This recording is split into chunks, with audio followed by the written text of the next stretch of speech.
എൻ്റെ പേര് ശാന്ത വർഗീസ്. എനിക്ക് 2016 മുതൽ ഷുഗറിൻ്റെ പ്രമേഹത്തിൻ്റെ പ്രശ്നങ്ങളുണ്ടായിരുന്നു. അതിന് ഞാൻ മരുന്നൊക്കെ കഴിച്ചുകൊണ്ടിരിക്കുകയായിരുന്നു.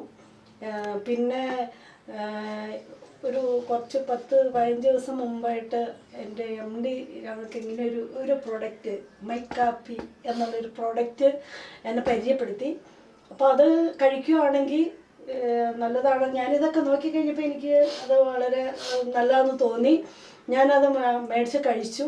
ഒരു 10 ദിവസമായിട്ട് ഞാനിത് കഴിക്കുന്നുണ്ട്. രാവിലെയും വൈകിട്ടും കഴിക്കുന്നുണ്ട്. ഇപ്പോൾ എൻ്റെ കാലിനൊരു മരവിപ്പൊക്കെ ഉണ്ടായിരുന്നു. ഇപ്പോൾ കാലിൽ പിടിച്ചു കഴിയുമ്പോൾ പിന്നെ ഒരു എന്തോ ഒരു വിഷമമായിരുന്നു, ഒരു മിന്നൽ പോലെയൊക്കെ ആയിരുന്നു. ഇപ്പോൾ അതൊക്കെ ഒത്തിരി വ്യത്യാസമുണ്ട്. എനിക്ക് ഒത്തിരി ഇഷ്ടമായിട്ടുണ്ട്. ഇത് ഞാൻ കഴിച്ചുകൊണ്ടിരിക്കുകയാണ്. പിന്നെ ഒരു കാര്യം പറയാനുള്ളത്, ഇതിനകത്ത് ഇച്ചിരി കൂടി കാപ്പിപ്പൊടി ചേർക്കുമായിരുന്നെങ്കിൽ നന്നായിരുന്നേനെ. ഒരു കാപ്പിയുടെ ഫീലിങ്സ് ഉണ്ടാവുമായിരുന്നു. ഏതായാലും സൂപ്പർ പ്രോഡക്റ്റാണിത്.